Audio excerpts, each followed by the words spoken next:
مقصود یہاں پر یہ ہے کہ انسان کی گمراہی کہاں سے شروع ہوتی ہے؟ وہ اپنے طور پر ایک فلسفہ گھڑتا ہے، اپنے طور پر ایک محل بناتا ہے اور اسی کو ساری امت میں راج کرنے کی کوشش کرتا ہے کہ یہ ہماری زندگی کا مقصد ہے، یہ ہماری ڈیسٹینیشن ہے، ہم کو یہاں پہنچنا ہے۔ اللہ تعالیٰ نے ہم کو یہ کام دیا ہی نہیں ہے، اس کی ضرورت ہی نہیں ہے۔ تو مقصد طے کرنے والا ہوتا کون ہے؟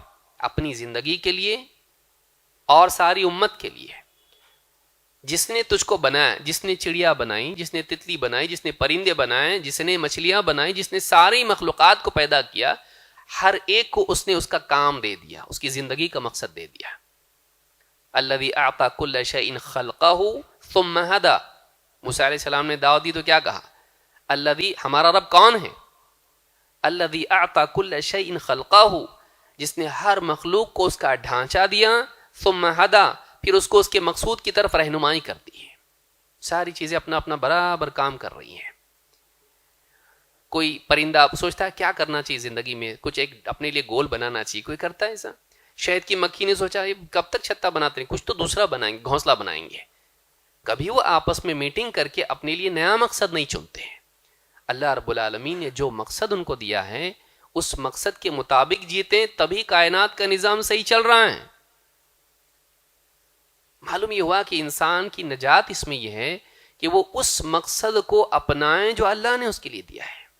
اس سے زیادہ کون جانتا ہے کہ اس کے لیے بھلائی کس میں ہے؟ اللہ تعالیٰ قرآن کریم میں فرماتا الا یعلم من خلق، کیا وہی نہیں جانے گا جس نے پیدا کیا؟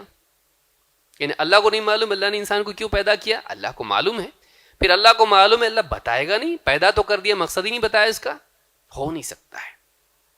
نہ صرف فرد کے اعتبار سے بلکہ مجتمع کے اعتبار سے، قوم یعنی امت کے اعتبار سے اللہ تعالیٰ نے مقصد بتا دیا ہے۔ کیا مقصد ہے وہ؟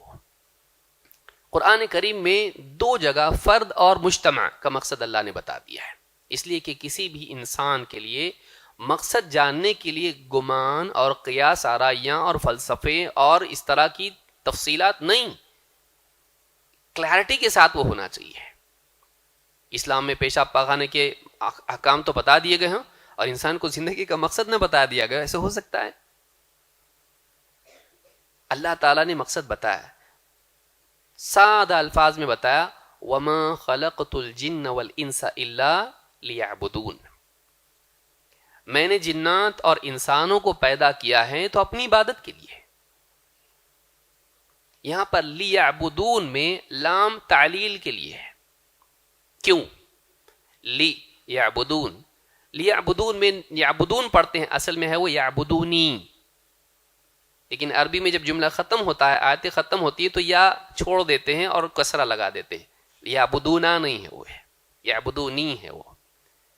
میں نے جنات کو پیدا کیا کیونکہ جنات بھی مکلف مخلوق ہیں، قیامت کے دن ان کا بھی محاسبہ ہونے والا ہے۔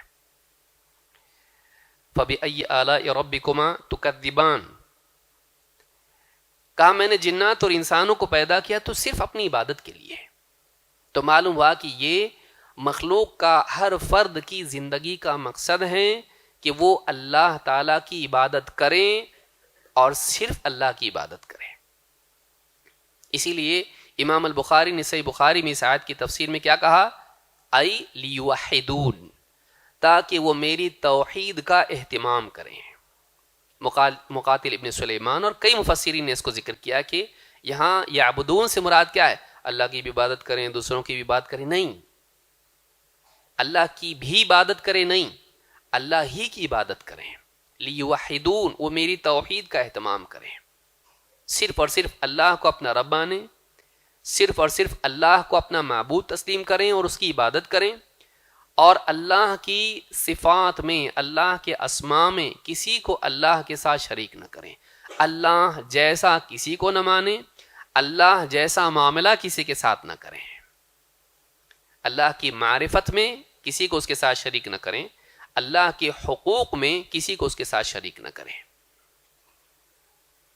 یہ مقصد ہے انسان کو پیدا کرنے کا۔